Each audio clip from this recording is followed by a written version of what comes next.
Mwana wa Mungu Mithali 14:21 nasema, amdharauye mwenzake afanya dhambi. Dharau ni dhambi. Kudharau wengine ni dhambi.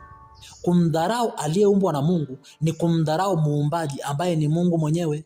Kwenye hii dunia ukitaka kufanikiwa, thamini kila mtu, heshimu kila mtu, jali kila mtu. Kuna matokeo na yatafuta, kuna mafanikio na yatafuta, kuna majibu na yatafuta, na tayari Mungu alishayaachilia kwa watu. Kupuuza watu ni kupuuza majibu yako. Kupuuza watu ni kupuuza matokeo yako, ni kupuuza mafanikio yako. Wakati mwingine kuna watu hatuwaoni kama wa maana, hatuwaoni kama wanathaminika, lakini hao ndio ambao wamebebeshwa majibu yetu, hao ndio ambao wamebebeshwa mafanikio yetu.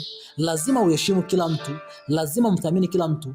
Ukitaka kufanikiwa mtu wa Mungu, heshimu kila mtu, penda kila mtu, thamini kila mtu.